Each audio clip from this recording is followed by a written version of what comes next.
হাদিস 4 প্রকার। জোরে বলেন কয় প্রকার? আরো জোরে।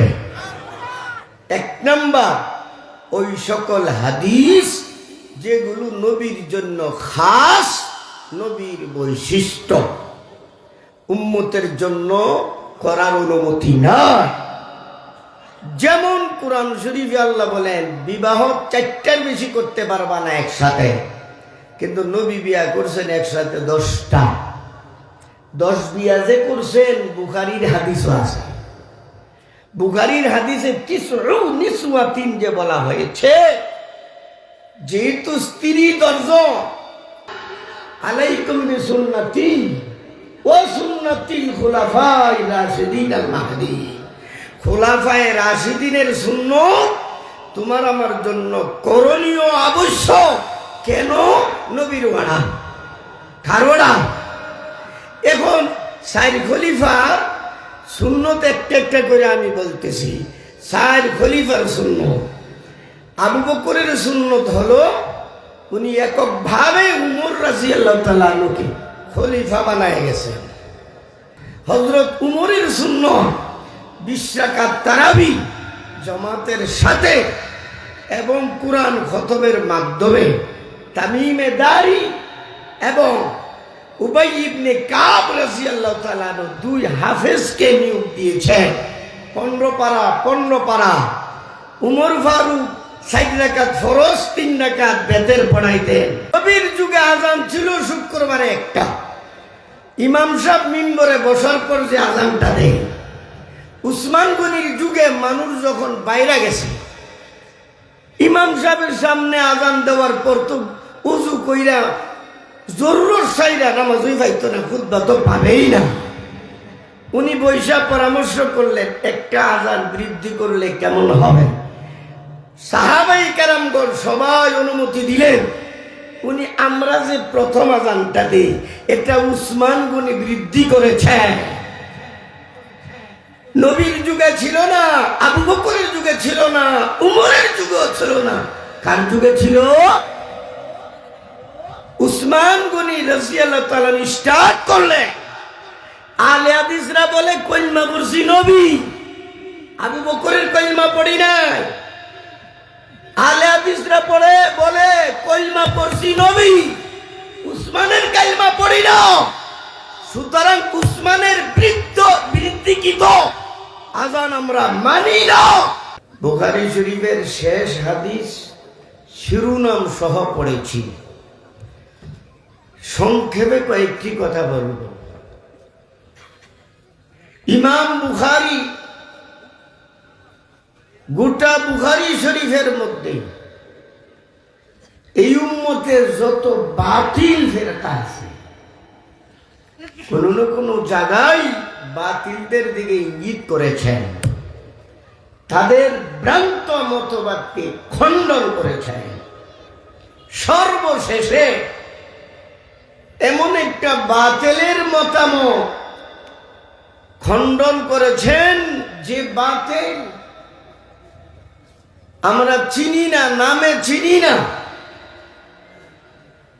ওই বাতিলের নাম ছিল ইমাম বুখারীর যুগে মুতাজিলা। বর্তমান যুগে এই মুতাজিলার নাম হলো আহলে হাদিস। মুতাজিলা পুরাতন নাম, আর নতুন নাম আহলে হাদিস। এদের একটা মতবাদকে খণ্ডন করতে গিয়ে ইমামে বুখারী শিরোনাম কায়েম করেছেন। এই মতবাদটা কি ছিল? যে কিয়ামতের ময়দানে মিজানের পাল্লা স্থাপন করা হবে, আমল ওজন করা হবে। এটা আমারে তোমারে বুঝ দিবার লাগি বলছে, আসলে ভালো টাল্লা কিচ্ছু না। আল্লাহ যাকে চাবেন জান্নাত দেবেন, আল্লাহ যাকে চাবেন জাহান্নাম দেবে। জান্নাতে দেওয়াও ইনসাফ হবে, জাহান্নামে দেওয়াও ইনসাফ হবে। কেন? তাদের যুক্তি কোন জিনিস মাপতে গেলে বস্তু হতে হবে, যাকে ধরা যায়, দেখা যায়, ছুঁয়া যায়। এই বোতলটাকে পাল্লা দিলে মাপা যাবে। এখন আপনি সুবহানাল্লাহ পড়ছেন একবার, 10টা সোয়া বলছে, সোয়া বেড়ে দেখা যায়? উত্তর দিয়ে সোয়া বেড়ে দেখা যায়? সোয়া বেড়ে ধরা যায়? ধরা যায় না, দেখা যায় না, সোয়া যায় না। এরা সম্পূর্ণটাই তাদের বিবেকের উপর নির্ভরশীল।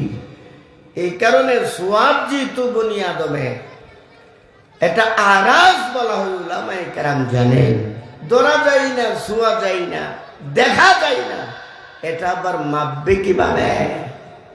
তাদের এই বাতিল আকীদা মতবাদকে খণ্ডন করতে গিয়ে ইমামে বুখারী প্রথমেই বলেন বাবু কাউলিল্লাহি তাআলা। যদিও তাআলা বুখারীতে নাই, উমদাদিতে আছে, উমদাতুল কারীতে তাআলা শব্দ আছে। বাবু কাউলিল্লাহি তাআলা ওয়া নাদাউ, আল্লাহ বলেন আমি স্থাপন করব আল মাওয়াজিনা, মিজানের পাল্লা, মাপার পাল্লা,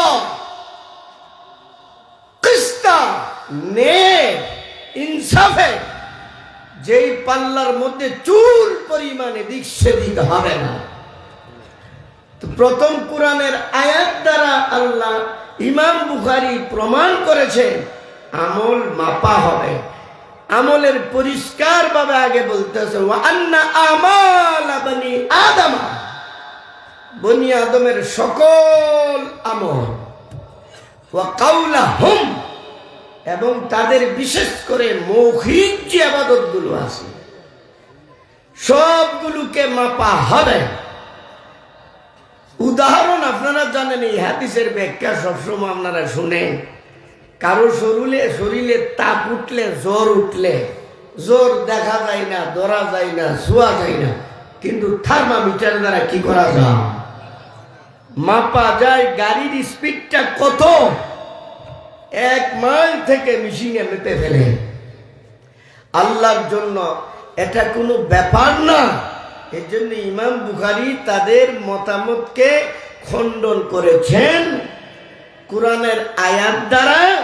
2 নম্বরে রাসূল সাল্লাল্লাহু আলাইহি সাল্লামের হাদিসের দ্বারা।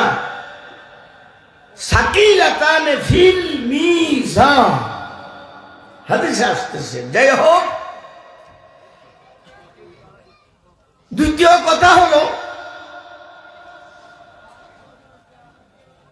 আহলে সুন্নাত ওয়াল জামাত এবং বর্তমানে আহলে হাদিস, আরেকটা আছে আহলে বিদআত। 3টার ব্যাপারে আমি সংক্ষেপে আলোচনা করব। আপনাদেরকে, আমাদেরকে ধোঁকা যে কিভাবে দেয় দেখে।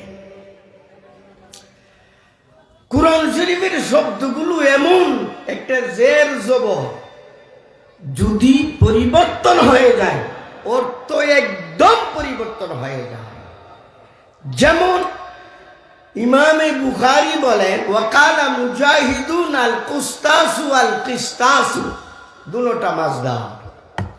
অর্থ হলো আলাদুলবির রুমিয়া, রুমি ভাষায় ইনসাফের অর্থে ব্যবহৃত হয়। আগে বলতেছেন ওয়ায়ুকালু আল কিস্তু মাসদারুল মুকসিদ ওয়া হুয়া আল আদি।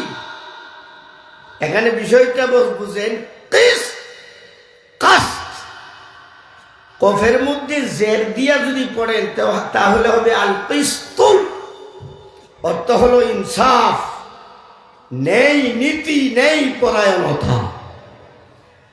জেরের জায়গা জবর দিলে আল কাস্ত হয়ে যাবে জুলুম, অত্যাচার, অন্যায়, অবিচার। বলেন তো কতটুকু ব্যবধান হয়েছে? জের দিয়া পড়লে হবে ইনসাফ, আল কিস্তু, জবর দিয়া পড়লে হয়ে যাবে জুলুম, অত্যাচার।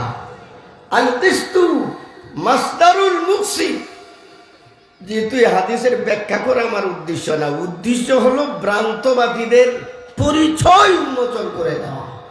আল কিস্তু মাসদারুল মুকসিদ এখানে আমি ছাইরা দিছি, এখানে আমার আলোচনা উদ্দেশ্য না। জের দিয়া পড়লে ইনসাফ, জবর দিয়া পড়লে বলেন জুলুম। একটা জের আর একটা জবর, এতে কি বুঝেন কোরআন শরীফ বুঝা এত সহজ? এই খেলা কথা বুঝছ? এই কারণে ৭৩ দল হবে। বলেন দল হবে কয়টা? জাহান্নামী কয় দল? ৭২। এক দল জান্নাতি, ৭২ দল চিরস্থায়ী জাহান্নামী। একদল জান্নাতি ৩ প্রকার। রাসূল সাল্লাল্লাহু আলাইহি সাল্লাম বলেন, বুখারী শরীফের হাদিস, কিছু লোক বিনা হিসাবে জান্নাতে যাবে। নাম্বার 2, আল্লাহ বলেন ফাআম্মা মান থাকুলাত মাওয়াজিনুহু ফাহুয়া ফি ঈশাতির রাদিয়া। কিছু লোক হিসাব দিয়া জান্নাতে যাবে। 1 নাম্বার, কিছু লোক যাবে বিনা হিসাবে ৭০,০০০। 2 নাম্বার হিসাব দিয়া। 3 নাম্বার বুখারী শরীফের হাদিস, মান কানা ফি কলবিহি মিসকালু হাববাতিন মিন খারদালিন মিন ঈমানিন দাখালাল জান্নাহ। সরিষার দানা পরিমাণ ঈমান যার অন্তরে থাকবে, তাকেও শাস্তি খাটার পরে কোথায় দেওয়া হবে? তো জান্নাতি দল 3 দলে বিভক্ত। ৭৩ দলের মধ্যে একদল জান্নাতি, ৭২ দল জাহান্নামী। এই ৭২ দলের দলিল কিন্তু একটাই, কোরআন। ৭২ দলের দলিল কোনটা? আর একদল জান্নাতি, এদের দলিল কোরআন। তাহলে জান্নাতি দলের দলিল কোরআন, জাহান্নামী দলের দলিল কোরআন। আর দলিল দেওয়া তো আপনারা বুঝছেন, জের দিলে যদি এক অর্থ হয়, আবার জবর দিলে যদি আরেক অর্থ হয়, তো গোটা কোরআন শরীফের মধ্যে এমন পরিবর্তন যদি করতে পারে, তাহলে ৭২ দল জাহান্নামী এরা কোরআনতে দলিল দিতে পারবে না কেন? এরা তাহরিফ করবে, অর্থাৎ অপব্যাখ্যা করবে। এখানে কোরআন বুঝায় এত সহজ না। কিস্ত, ইনসাফ ঘটনা একটা আছে।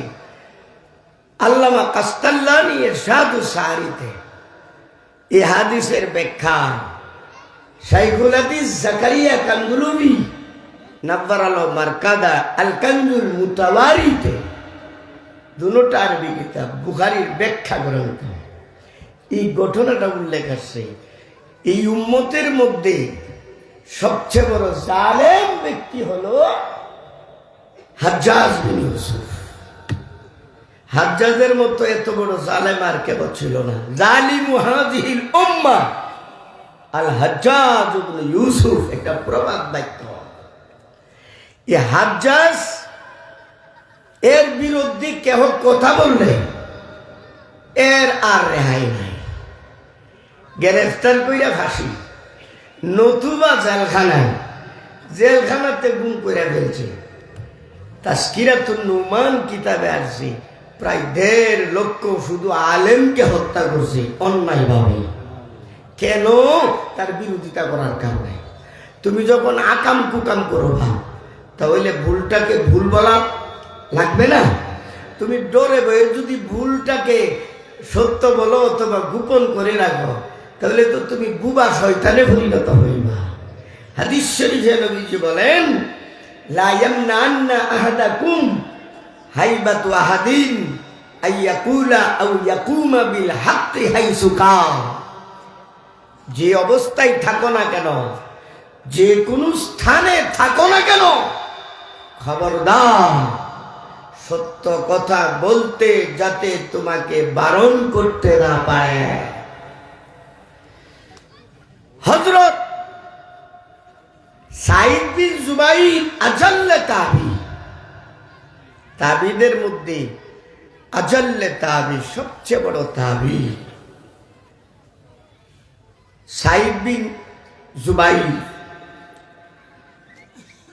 হাজ্জাজের বিরুদ্ধে উনি মুখ খুলছেন, হাজ্জাজের অপকর্মে বিরোধিতা করছেন, বক্তব্য দিছেন। হাজ্জাজ বলছে তারে গ্রেফতার করো। গ্রেফতার করে আদালতে আনা হয়েছে। আদালতরা ভরা উলামায়ে কেরাম। এরা কেমন আলেম? এরা হলো এমন আলেম, বাদশা যদি বলে এই আলোকময় দিনের একটা রাত্র, এই আলেমরা বলবে শুধু রাত্র না, ওই তারকারা যদি উঠে গেছে না, এক ধাপ আগায় আরো বলবে। চামচামি করতে গিয়ে अगर शारू जरा गुयात सबस्ती, अगर शारू जरा गुयात सबस्ती, बबायात गुफ्ते ईनत माहाव परबी। शेख सादी দান্দাবাজ আলেমদের আলোচনা করতে গিয়ে সাতটা উল্লেখ করছে গুলেস্তা কিতাবে। সবাই বসা। এখন সাইদকে আনা হয়েছে যে হাত কড়া লাগায় ফাঁসিতে লটকাইবে। হাজ্জাজ তাকে প্রশ্ন করছে যে ইয়া সাইদ মা তাকুলু ফিয়া, তুমি আমার ব্যাপারে কি বলো, আমি কেমন মানুষ? সাইদ উত্তর দিতেছে আকুলু ফিকা আদিলান কসিতা, আমি তোমাকে আদিল বলছি আবার কসিদ বলছি। কথা বুঝছেন? কিন্তু ইমামে বুখারী এখানে লাস্টে বলছে ওয়ামাল কসিদ ফাওয়াল যায়। অনেক কাফের মধ্যে জবর দিয়া পড়লে যে হয় জুলুম, কাফের মধ্যে জের দিয়া পড়লে হয় ইনসাফ। বিজ্ঞ আলেম ছাড়া তো ধরতে পারতো না। যখন বলছে আকুলু ফিকা আদিলান কসিতা ফাফারিহাল হাজিরুন, সবাই দরবারে উপস্থিত সকল উলামায়ে কেরামগণ খুশি হয়ে গেছে। খুশি হওয়ার অর্থ হইল যে সাইদে হাজ্জাজের পক্ষে কথা বলছে, সাইদে হাজ্জাজের প্রশংসা করছে। আদেলের ধরে নিয়েছে ইনসাফগার, কাসেতের ধরে নিয়েছে নেই পরায়ণ। অথচ এখানে আদিলুনের অর্থ হইল কাফের হয়ে যাওয়া, কাসেতের অর্থ হইল জালেম হওয়া।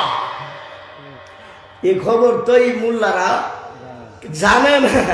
সবাই যখন খুশি হয়ে গেছে, হাজ্জাজে বলতেছে ওয়াইলাকু লা তাফাহামুনা কালামাহু, ধ্বংস হতরা। সাইদের কথাই তারা বুঝতে পারছ না। সাইদ আমারে একটু জালেম বানাইছে, দ্বিতীয়ত আমারে কাফের বানাইছে। কাফের বানাইছে, এতটুকু পরিবর্তনে দেখেন কি হয়ে যায়। যাই হোক, এখন আসেন বুখারী শরীফ কিসের কিতাব? হাদিসের কিতাব। বলেন কিসের কিতাব? মূল আলোচনা এখান থেকে আসতেছে। বর্তমানে আহলে হাদিস ইমাম বুখারীর যুগে মুতাজিলা একই ব্যক্তি, আকীদাও এক, শুধু নামটা একটু পরিবর্তন হয়েছে। দুইবার বলবো কথাটা। বর্তমান জামাতে ইসলামী আহলে হাদিস সামান্য 100-র মধ্যে 5% ব্যবধান আছে। 95% কি আছে? 5% ব্যবধান আছে। বুঝছেন নি? আবার পরে লাস্টে আবার বলবো, দুইবার বলবো। এখন আসেন আহলে হাদিসের অর্থটা পরে বলবো। আহাল অর্থ অনুসারী, যেমন আহলে সুন্নাত অর্থ কি? জুড়ে বলেন না। আরে ভাই, আমি শুধু একা বলবো, আপনারা কিছু বলতেন না। আহলে সুন্নত অর্থ হইল সুন্নতে, আহলে হাদিস হাদিসের অনুসারী। আবার বলেন হাদিসের অনুসারী মানে কি? হাদিসের অনুসারীর মানে হাদিসের উপর আমলকারী। হাদিসের উপর আমল করলেই তো হবে হাদিসের অনুসারী। এখন আসেন হাদিসের উপর আমল করা কতটুকু বৈধ হবে আপনারা উত্তর দিবেন। হাদিস 4 প্রকার। জোরে বলেন কয় প্রকার? আরো জোরে। 1 নাম্বার, ওই সকল হাদিস যেগুলো নবীর জন্য খাস, নবীর বৈশিষ্ট্য, উম্মতের জন্য করার অনুমতি না। যেমন কোরআন শরীফে আল্লাহ বলেন বিবাহ 4টার বেশি করতে পারবা না একসাথে, কিন্তু নবী বিয়া করছেন একসাথে 10টা। 10 বিয়া যে করছেন বুখারীর হাদিসও আছে। বুখারীর হাদিসে 90 নিসওয়াতিন যে বলা হয়েছে, যেহেতু স্ত্রী 10 জন, হযরত সাউদা রাদিয়াল্লাহু আনহার বাড়িটা আয়েশাকে দেওয়া হয়েছিল, তো বন্টন হয়েছে 10 দিন রাত বন্টন করা হতো। বন্টন 10টা, কিন্তু সদস্য 9 জন। 8 জনে এক একটা করে বন্টন একটা একটা করে পাইছে। আয়েশা পাইছে 2টা। 8 আর 2 10। এই কারণে 90 নিসওয়াতিন বলা হয়েছে। একসাথে নবীর স্ত্রী ছিলেন 10 জন।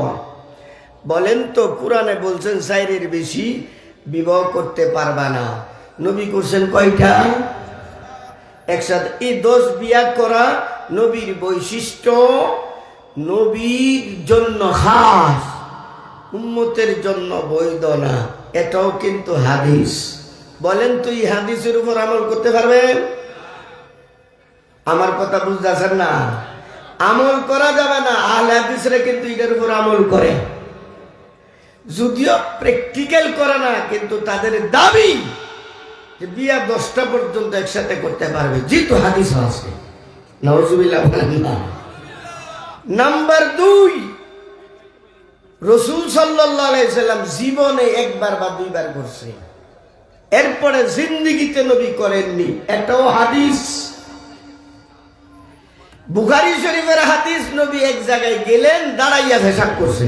সময় নেই, তু অল্প, সংক্ষেপে বলতেছি। বলেন তো নবী দাঁড়ায় পেশাব করছে কয়বার?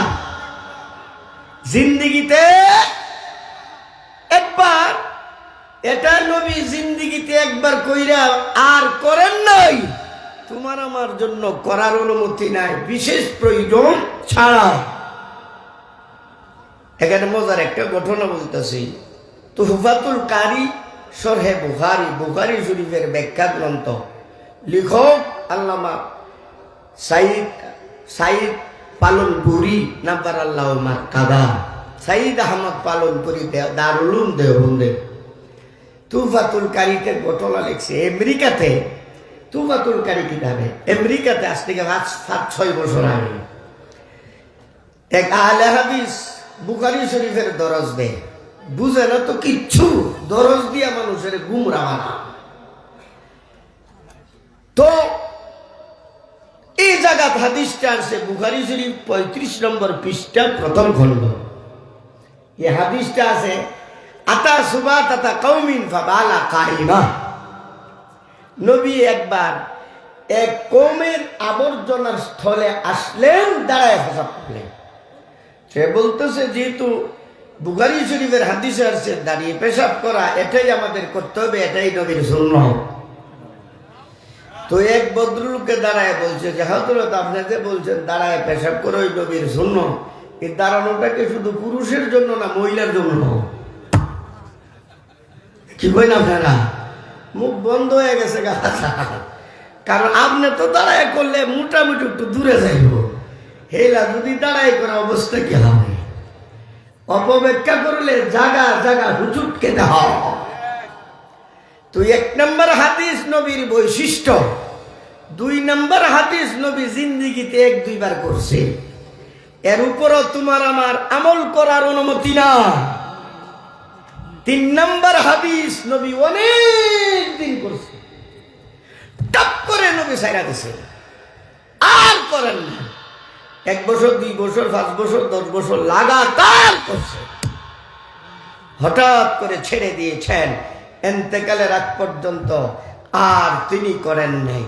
এমন হাদিসকে বলা হয় মানসুখ। যেমন বারবার হাত উঠানো, আহনাফ বলেন হাদিস এটা মানসুখ, রহিত, এর উপরও তুমি আমল করতে পারবে না। 4 প্রকারের হাদিস 3 প্রকারের উপর তুমি কি করতে পারবে না। কথা বুঝতেছে? হাদিস ওই 4 প্রকার, 3 প্রকারের উপর তুমি হাদিস আমল করতে পারবা না, বাকি 1 প্রকারের উপর কি করতে পারবা, আমল করতে পারবা। 1 প্রকারের উপর, ওই প্রকারটা কি? এটা হাদিস আবার সুন্নত। যে হাদিসের উপর রাসূল সাল্লাল্লাহু আলাইহি ওয়াসাল্লাম মৃত্যুর আগ পর্যন্ত আমল করে গেছেন, নিয়মিত আমল করছেন, উম্মতকে আমল করার উদ্বুদ্ধ করেছেন, এই হাদিসটাকে বলা হয় সুন্নত। বলেন সুবহানাল্লাহ। সুন্নত কারে কও? যেই আমলের উপর নবী মৃত্যুর আগ পর্যন্ত ধারাবাহিকভাবে আলোচনা করেছেন, মানে আমল করেছেন, উম্মতকে করার উদ্বুদ্ধ করেছেন, এমন আমলকে বলা হয় সুন্নত। এ সুন্নত আবার 2 প্রকার, ওইদিকে আমি যাচ্ছি না, সুন্নতরা বুঝছেন নি এখন। যেই আমলের উপর নবী কি করছেন? নিয়মিত, জোরে বলেন কি করছেন? নিয়মিত আমল করছেন। কতদিন? মৃত্যুর আগ পর্যন্ত। যেমন ওযুর মধ্যে কুলি করা, ডান পাও দিয়া জুতা পরিধান করা, খাবারের পূর্বে বিসমিল্লাহ পড়া, প্রত্যেক কাজ ডান দিক থেকে শুরু করা, এমন কিছু আমল আছে নবীজি নিয়মিত করেছেন, উম্মতকে উদ্বুদ্ধ করেছেন, সেগুলোকে বলা হয় সুন্নাত। বলেন কি বলা হয়? এই আমলগুলো একদিক দিয়া সুন্নাত, আরেক দিক দিয়া নবীর হাদিস। 4 প্রকারের হাদিসের মধ্যে 4th নম্বরের হাদিস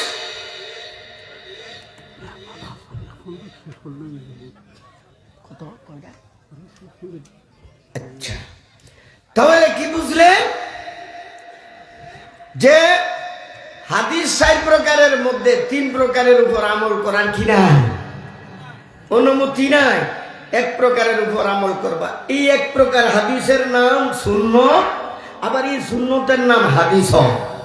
তাহলে এই হাদিসটাকে সুন্নত বলা যাবে, এই হাদিসটা আবার হাদিস। আবার এখন আছেন সুন্নত, শুধু নবীর এটার নাম সুন্নত না, সুন্নত 3 প্রকার। কয় প্রকার? জোরে বলেন সুন্নত কয় প্রকার? নবীজির সুন্নত এটা বইলা ফেলছি, খুলাফায়ে রাশিদিনের সুন্নত।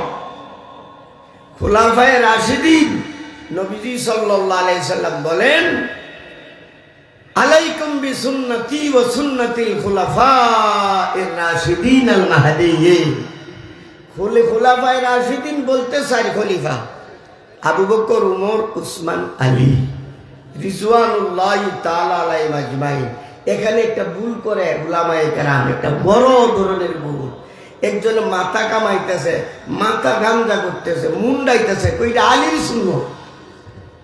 আলী রাদিয়াল্লাহু তাআলা মাথা কামাইতো না? না, খুলাফায়ে কেরামের ওই সকল কাজ যেগুলো উম্মতের স্বার্থে, জনগণের সুবিধার্থে করেছেন, ওইগুলোকে সুন্নত বলা হবে। তাদের ব্যক্তিগত কোনো আমলকে সুন্নত বলা হবে না। খুলাফায়ে কেরামের সুন্নত বলতে কাকে? ইসলামী রাষ্ট্রের সুবিধার্থে, জনগণের স্বার্থে যে আমলটা করেছেন, এই আমলটা হবে উম্মতের জন্য করণীয়। নবীর সুন্নতের যে পাওয়ার, খুলাফায়ে কেরামের সুন্নতের সেই পাওয়ার চুল পরিমাণও কোনো বেশ কম নাই। যারা সাহাবায়ে কেরামগণকে মানতে রাজি না, সত্যের মাপকাঠি হোক বা সাহাবায়ে কেরামের আমলকে মানতে রাজি না, আলাইকুম বিসুন্নতি ওয়া সুন্নাতিল খুলাফায়ে রাশিদিন আল মাহদিয়্যিন। খুলাফায়ে রাশিদিনের সুন্নত তোমার আমার জন্য করণীয় আবশ্যক। কেন? নবীর ওয়াড়া খারোড়া। এখন চার খলিফার সুন্নত একটা একটা করে আমি বলতেছি। চার খলিফার সুন্নত। আবু বকরের সুন্নত হলো উনি এককভাবে উমর রাদিয়াল্লাহু তাআলা আনহুকে খলিফা বানায় গেছেন, পরামর্শ করেন নাই। এটা আবু বকরের সুন্নত। হযরত উমরের সুন্নত 20 রাকাত তারাবি জামাতের সাথে এবং কুরআন খতমের মাধ্যমে তামিমে দারি এবং উবাই ইবনে কাব রাদিয়াল্লাহু তাআলা দুই হাফেজকে নিয়োগ দিয়েছেন। 15 পারা। উমর ফারুক 4 রাকাত ফরজ 3 রাকাত বেতের পড়াইতেন। ফতোয়ায়ে হিন্দিয়া তারাবির অধ্যায়ে বিস্তারিত আলোচনা রয়েছে। তো 20 রাকাত তারাবি জামাতের সাথে পড়া নবীর যুগে ছিল না, আবু বকরের যুগে ছিল না, উমর চালু করছেন। এটা ব্যক্তিগত আমল না, উম্মতের সুবিধার্থে এটা সুন্নাত। বলেন সুবহানাল্লাহ। নবীর যুগে আযান ছিল শুক্রবারে একটা।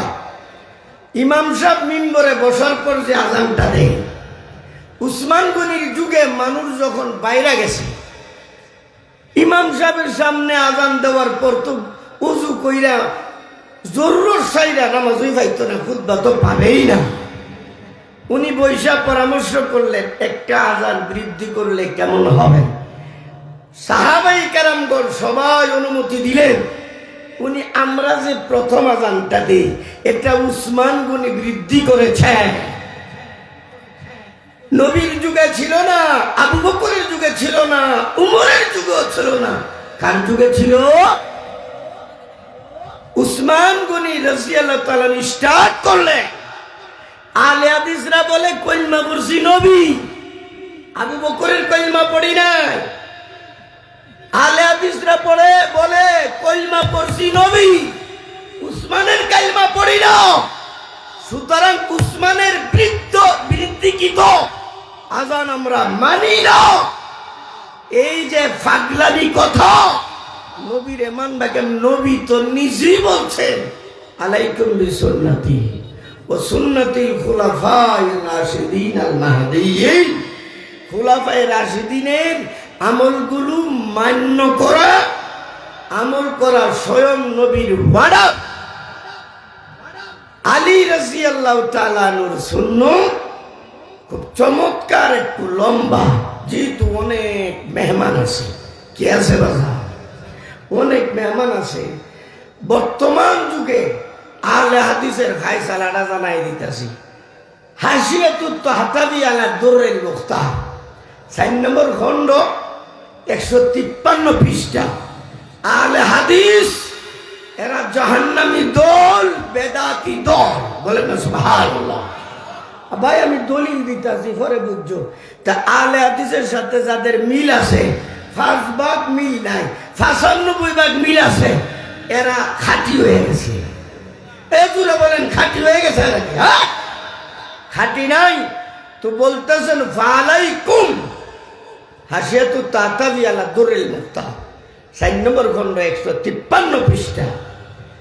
লেখেন ফালাইকুম মাশারাল মুমিনিন, হে মুমিন সম্প্রদায়, তোমাদের উপর আবশ্যক বিইত্তিবাইল ফিরকাতিন নাজিয়া, মুক্তিপ্রাপ্ত দলের অনুসরণ করা। ওই যে মুক্তিপ্রাপ্ত দল, মুক্তিপ্রাপ্ত দল কারা? আল মুসাম্মাতি বি আহলে সুন্নাতি ওয়াল জামাআহ, যে দলটার নাম আহলে সুন্নাত ওয়াল জামাআহ। ফাইন্না নাসরাতাল্লাহি ওয়া হিফজাহু ওয়া তাওফীকাহু, কারণ আল্লাহর পক্ষ থেকে সাহায্য, আল্লাহর পক্ষ থেকে নিরাপত্তা, আল্লাহর পক্ষ থেকে তৌফিক তাদের সাথে রয়েছে, আহলে সুন্নাত ওয়াল জামাতের সাথে রয়েছে।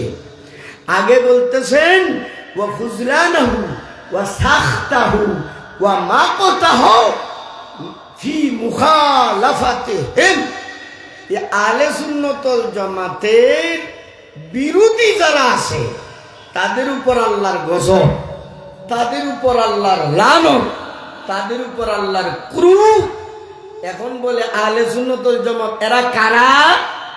ওয়াকাত ইজতামাত হাযিহি তাইফাতু আল ইয়াউম ফি মাযাহিব আরবাতিন। বর্তমানে আহলে সুন্নাত ওয়াল জামাত চার মাযহাবে সীমাবদ্ধ। ওয়ামুল হানফিয়ুন ওয়াল শাফিয়ুন ওয়াল মালিকিয়ুন ওয়াল হাম্বলিয়ুন, এই চার মাযহাব। ফামান কানা খারিজান আন হাযিহি আরবাত ফি হাযা জামান ফাহুয়া মিন আহলিল বিদআতি ওয়ান নার। বলেন সুবহানাল্লাহ। চার মাযহাবকে যারা মানবে না, চার মাযহাবের তো একসাথে মানা যাবে না। তুই একসাথে মানা যাবে? চার মাযহাবের যে কোনো একটাকে মানতে হবে। আহলে হাদিসের কোনো মাযহাব মানেনি, জোরে বলে। আর আহলে হাদিসরা মাযহাব মানে না, জামাত ইসলাম মানেনি। আটায় দেখো এরাও মানে না। তোমার আমার ধোঁকা দিবার লাগি সাথে সাথে তাই এরাও মানে না। কত ভিডিও আছে, ওইদিকে যাচ্ছি না। যাই হোক, ফাহুয়া মিন আহলিল বিদআতি ওয়ান নার আমার ফতোয়া না, সারা দুনিয়ার সমস্ত আহলে সুন্নাত ওয়াল জামাতের সর্বোচ্চ মতামত। চার মাযহাবের বহির্ভূত যারা, তারা জাহান্নামী দল, বেদাতি দল। কথাটা বুঝাইতে পারছি? এখন হাদিসটা শুধু অর্থটা 1 মিনিটে বলতেছি। হাদিসটা বুখারী শরীফে আছে। হাদাসানা আহমদ ইবনে ইসকাব বিন ইসকাব ক্বালা হাদাসানা মুহাম্মদ ইবনে ফুযাইল আন উমারাতা বিন কাকা আন আবি যুরা। আবি যুরা মস্ত বড় আল্লাহর ওলি ছিলেন।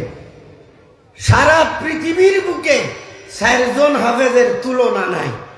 1 নম্বর আবু যুরা, 2 নম্বর ইমামে বুখারী, 3 নম্বর ইমামে মুসলিম, 4 নম্বর ইমামে দারিমি।